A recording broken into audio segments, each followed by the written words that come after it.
Hello mga ka-OFW, mga ka-Earthlings!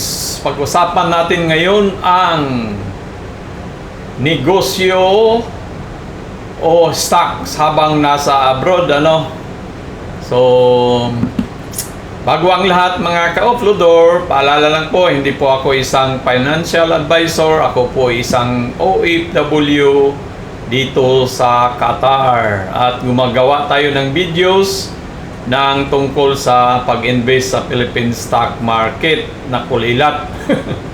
So, meron tayong mga videos diyan kung gusto niyo matuto, mag-trade, paano magbukas ng account sa para makabili ng Philippine stock market. So, huwag kalimutan naman paki-subscribe at saka bell button para notified ka palagi. Libre lang po ang mag-subscribe sa YouTube basta mayroon kang o palagi kang nanonood ng YouTube, may YouTube account ka na. So, yan po ang natin topic, pag-usapan natin yung negosyo habang nasa abroad bilang OFW o stocks habang na OFW. Diba marami sa atin mga ka-OFW na ang diba tayo habang nandito tayo sa abroad, sa Middle East, ay nag-negosyo tayo, Pero wala ka doon, ang negosyo mo nasa Pinas at wala ka doon kasi nandito ka sa Middle East abroad, So, ang nangyari ay pinamanage mo ng kapatid mo, kakilala mo, pinsan mo, kahit sino-sino na nang manage sa negosyo mong gustong gawin sa Pilipinas, So, ano bang ikumpara natin kung negosyo ba o o stock? So, ito yung ginawa kong maliit lang to na mga kukunting ilan-ilan lang na mai-differentiate natin, So, bago natin titingnan yung mga puro dahil dito bakit kaya nauso yan sa Tagalog na salita yung parang sinasabi mo pero hindi mo sinabi kung talaga yung gusto mong sabihin ginagamit mo lang yung hinayaan mo yung magkaintindihan kayo ng So ikaw kung bilang isang OFW nandito ka sa Middle East, sabihin lang natin kasi nandito naman tayo sa Middle East. So gusto mong kumita yung pira mo habang nandito ka pa, may trabaho ka pa dahil mahirap talaga ako, 25 years na ako sa abroad pero nandito pa rin Tapos ng mga anak ko, medyo gusto, pero parang wala pang, pero malapit na.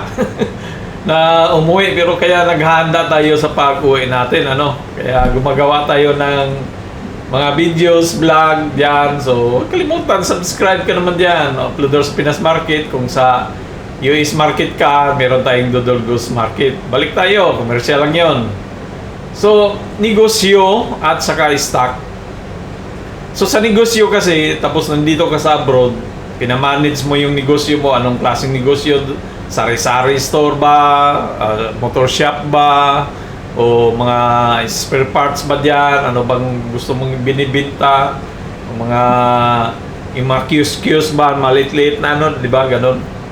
So, pag nagnegosyo ka kasi, habang nandito, wala ka. So, hindi ikaw nag-manage talaga diyan. Yung pinagkatiwalaan mong tao. So, ibig sabihin, nagkaroon ka ng salary, expenses. Binabayaran mo sila, di ba? Hindi naman pwede na kahit kapatid mo o walang sahod na yun. Sinasahuran mo pa rin yun sila. Or tapos, depende na yun kung para profit sharing kayo. Parang ganon, para mainganyo siya. So, mayroon kang salary na babayaran. Tapos, kailangan mo na pag nagnegosyo ka, kung saan mo nilagay yung negosyo mo, kailangan mo ng rental na pisto, kung wala kang sariling pisto, so kailangan mo mag-rent ng office space. Kung may sa mall ba, maglagay ka doon sa mga kapitbahay o katabing kasi kadalasan pag negosyo kasi tindahan ay nasa malapit ka talaga sa kalsada. So, bihira lang yung nagnegosyo na may pwesto sa kalsada talaga. So, sila yung mga nakauna doon na nabili na nila yung lupa, ganun. So, kung OFW ka, wala ka pang ano, so magbayad ka ng rental na expenses. Bills, electric bills, water bills, o internet pa, dyan, bayaran mo yan din doon. Kawatan pa! Ito ang kawatan. Basta negosyo, hindi mo talaga may iwasan yung kawatan. Meron talagang kawatan dyan, basta wala ka doon. Minsan nga, yung pinagkatiwalaan mo nag-manage, siya pa mismong tumira sa iyo, di ba? So, kaya yun yung pinakamahirap sa sa negosyo. Isipin mo yung sahod, sabihin lang natin may dalawang kang tao sinasahuran. Sabihin natin na pinakamura 5,000 ang sahod. Mura na yun. Kada buwan, di 10,000 yun. Rental mo sa space, may rent ka na hinahabol buwan-buwan. Magkano? Sabihin natin 5,000 din. Bills, tubig, kuryente, electric, sabihin natin 5,000 lang din. So 20,000 na. Kawatan pa, ito yung pinakamalaki. Ito, negative talaga to. So 20,000 ang hahabulin mo pag nagnegosyo ka sa Pinas, Hindi pa yan, kasi kailangan pag nagbinta ka, kailangan kumita ka ng 20,000 plus pa yan. Dapat sobra sa 20,000 ang kinita mo. At least, kikita ka ng sa isang buwan, ay yung negosyo mong ginawa, kumita ng 20,000 para bawas doon sa ginawa mong puhunan. Magkano ba puhunan mo sa naibinta mo, tapos may pambayad ka nito. So baka sabi yung negosyo mong ginawa ay break-even ka pa lang at saka lugi ka pa dahil itong pang-apat na to na delikado, yan siya. Hindi talaga yan. Tamis ko. Walang nag-successful na nagnegosyo na nandito sa abroad. Dahil sa mga ito, sa mga gastusin. Mahirap talaga magnegosyo. Magtiwala ang tao kahit sino pa yung nag-manage mo dyan, kahit asawa mo pa yung nag-manage dyan, sorry to say, pero talagang may ilan lang naman, hindi naman lahat yung ganun, So hindi lahat naman negative yung sa negosyo, mayroon naman ding nag-success, di ba? Basta nakatimpo ka lang talaga ng mapagkatiwalaan mo sa negosyo mo, pero bihira lang yan. Kumbaga, porsyento mo ay maliit, hindi aabot ng 30% siguro yung nag-successful na OFW na nagnegosyo sa Pilipinas. Tapos, ngayon, ito, kung nag-stocks ka, so makikita yan, stocks ka while OFW, hindi mo kailangan magbayad ng sahod. Kasi wala kang tao. Sa stock kasi, ito yung stock. Ito yung stock. Dito kasi sa stock, kailangan mo lang ng broker mo. Yung broker mo, hindi mo naman yan binabayaran na buwan-buwan eh. Ang lang naman ginawa ng mga broker mag-ano lang yan, magtawag nito. I-process yung gusto mong bilhin. Although mayroong service charge yan sila, na kada transaction mo, normal lang yan. So, yan lang yung babayaran mo doon, kasama na yan. Pag kumita ka naman, wala yun eh. So,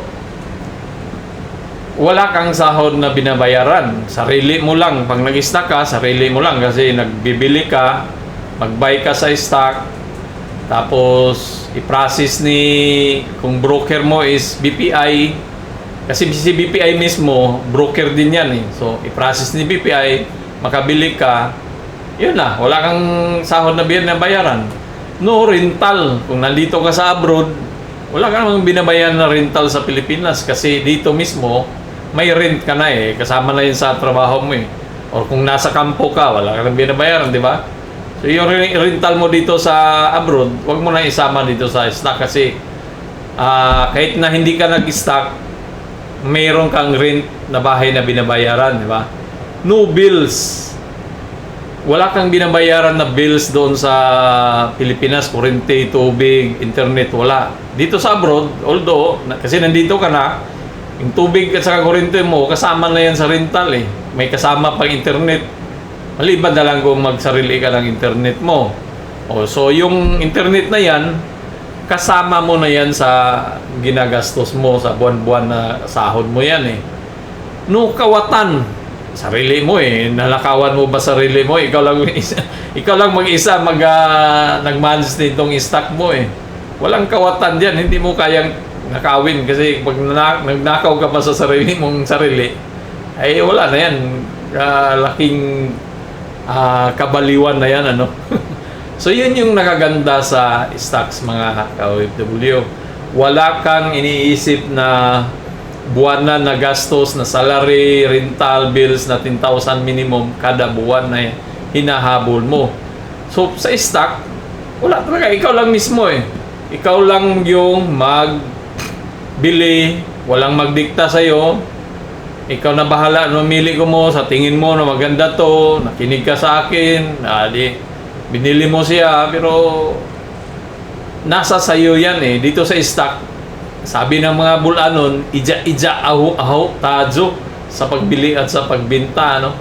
Tingnan mo yan, no? Kung nag-ano ka kay BPI, ito lang sample lang to, ano? Kung sa mga bangko, meron tayong videos diyan tungkol sa bangko, paano ka magkapira. Yan, panoorin mo yan. Meron tayong bank stock diyan. So, panoorin mo yan. Tingnan mo to, bangko to. Ito si BPI, namimigay siya ng 2.28 na dividends. So, December, June. So, 2 beses siya namimigay. So, 2. So, 4 pesos ang binibigay niya kada taon, di ba? Kunwari, katulad ko, meron akong doon sa call, meron akong 2010, meron akong 760 sa First Metro. So, ibig sabihin yan, so 2,760, 2,780 yung hawak ko nito, ano. So, meron akong 2,786 na share na hawak, ano. Ay, hindi.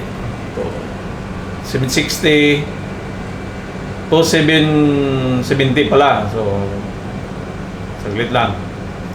2,770. So, meron akong 2,770 na hawak.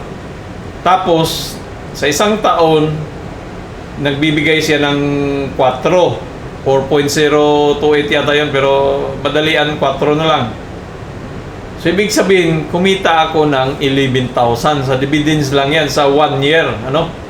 Although, nung binili ko siya dito, kung yung 11,000, dahil bagsak naman yung presyo, kulang yung 11,000.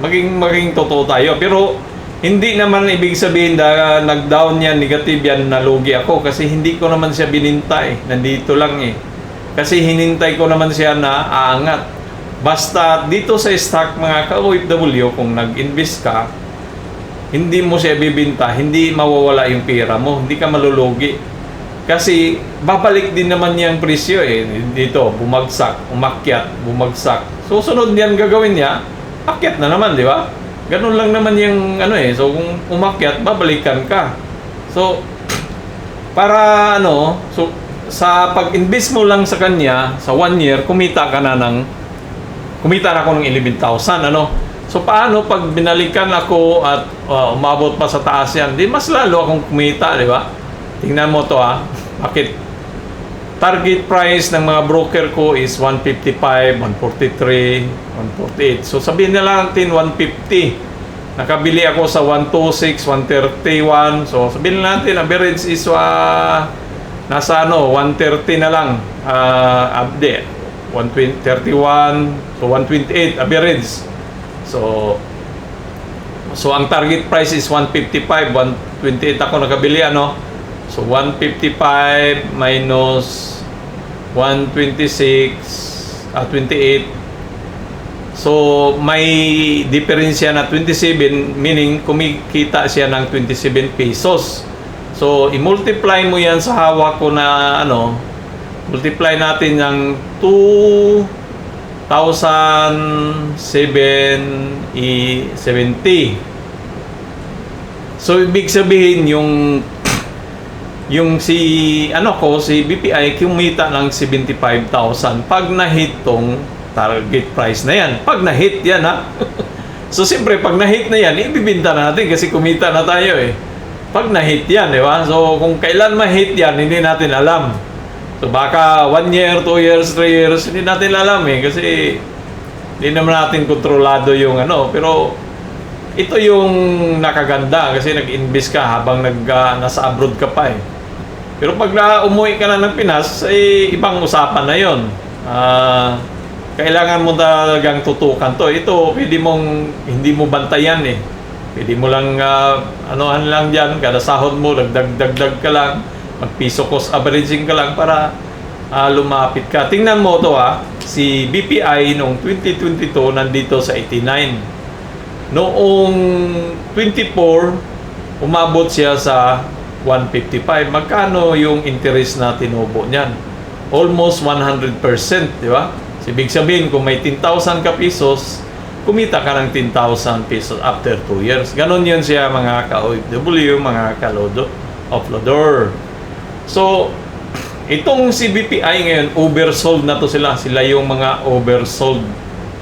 So, kaya ito yung nakaganda na habang nandito tayo sa abroad, para hindi tayo tumagal dito ka sa stocks. Itigil mo yung pagnegosyo doon na wala ka.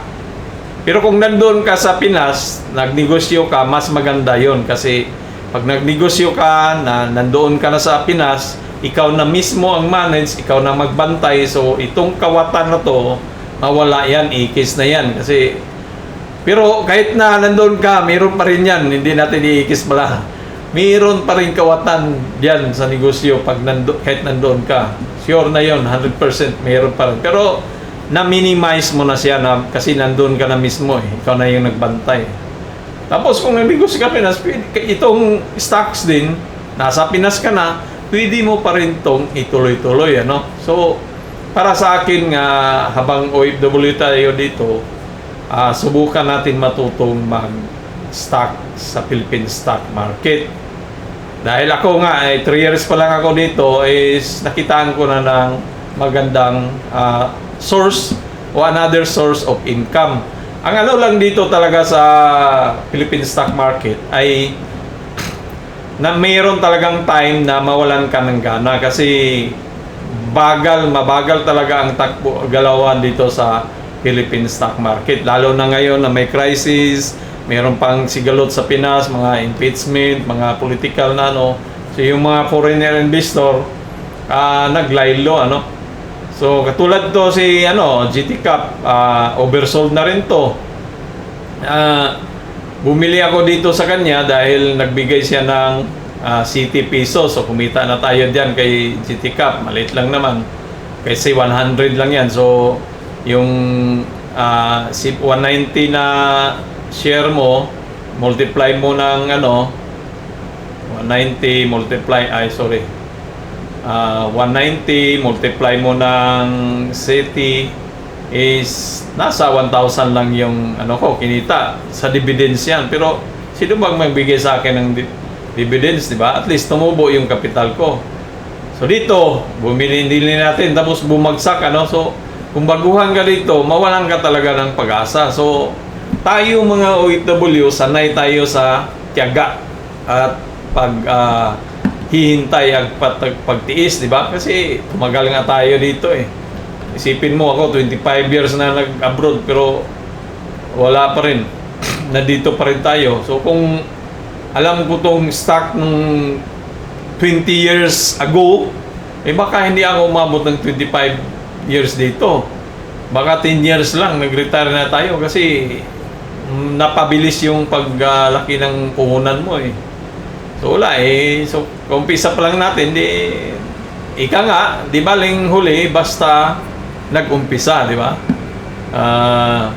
It's better to be late than never. So kaya dito talaga dahil sanay tayo sige, maghintay tayo na puro kabagsak diyan. Magsawa ka rin sa kababagsak eh.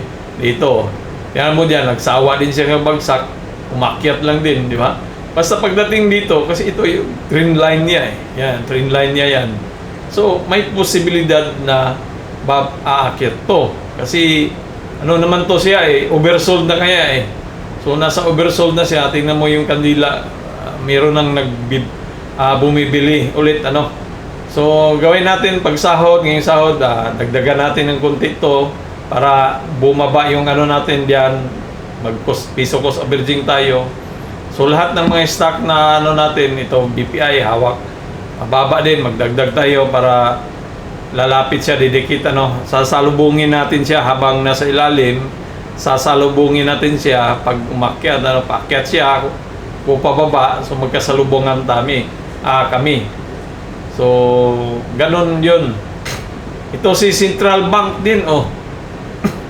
So Central Bank, China Bank, oh. Merong 2.8 din siya binibigay noong April. May pa lang, ngayong May 14 ibibigay. Hindi tayo nakahabol dahil wala na eh. So, noong 25 down siya, no? Pero pagdating sa 26, 1 year, kailan ba nag-down? November, ilang buwan lang, November. So, hindi mo binili kasi bagsak, pero after November, December, 4 na buwan, 5 buwan, nag-up siya ng 47%. Kumita ka, di ba? So, yun yung nakaganda eh. Habang nandito tayo sa abroad, kumikita yung pira natin. So, target price naman ng broker natin na si Cole, nasa 68 dito. Balik siya dito sa kanya. So, ito yung nakaganda sa mga mag-trade ka sa stock. Maraming nagsasabi na wala yung Philippine stock market na yan, mabagal, walang ano. Ganun talaga yan.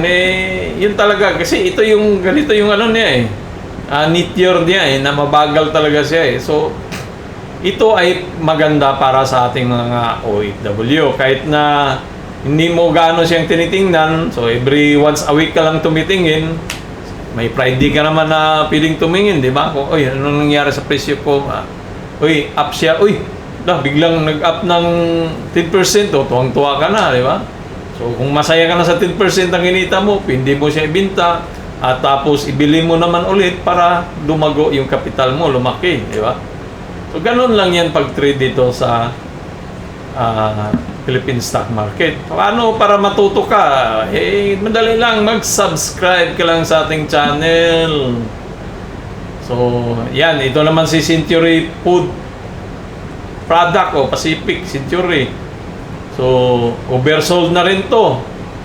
So, dati sabi natin, ganyan-ganyan, akala natin mag-consod yan, wala pala. So, lipat na natin, baka dito yan mag-consod, ano, bago siya lilipad. So, nasa bottom na siya sa ating trend line. Dito mayroong mga buyers na dyan. So, ibig sabihin dyan, pag na-trigger yung stop loss nila dyan, aangat yan kasi nasungkit na yung demand eh. So, target price naman is 45.40. So, ibig sabihin, pag na-hit yan, nakabili ka dito, ay kumita ka ng 44%. So yan yung mga ka-OFW, habang nandito pa tayo, maganda matuto tayong trade sa Philippine stock market. Ito naman si Ayalan. So mga di ba, kay Ayala, mga paupahan na mga pabahay, real estate. So dati sabi natin na mag-form siya ng W diyan.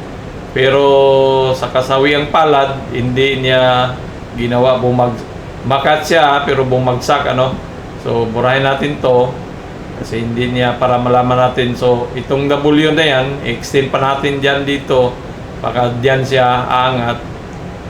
So baka diyan siya bago umangat. So lagyan lang natin ng araw kung saan natin yung huli nating vlog. So, ganyan yung natin, ganyan yung natin kay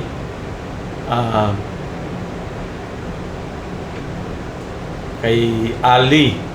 So, nasa oversold na rin to siya. So, mga oversold na to. So, yung trend line natin, dito, kasi meron dyan naman, Meron naman. Pagdating dito sa Dreamline, umaangat siya, ano. Kala natin dito, dati dito natin nilagay yan eh. Pero hindi, usog na naman natin para, kasi meron pa naman dyan. So, hintayin natin na baka dito na yung pinakabutom niya kasi oversold na nga sila eh. So, baka dito na yung pinakabutom, tsaka aangat na siya, ano. So, yan, sabi natin, baka maganyan muna, no, bago siya umangat. So, target price is 34.35. So, nasa ibabaw ng ating trend line. Tingnan mo yan yung mga broker natin, Banco de Oro, Metro, si Cool, si BPI, wala lang natin nakuha. Pero si BPI, ano din yan, broker din yan. China Bank, broker din yan. Oh.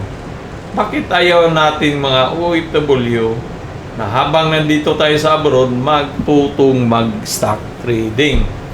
So sana naman ay may napulot kayong pag ano natin dito, discuss nitong stocks at negosyo. So abangan ang ating susunod na mga topic na tungkol naman pa rin sa para sa ating mga OFW para makabigay tayo ng idea kung paano natin palaguin ang ating pera habang nandito tayo sa abroad.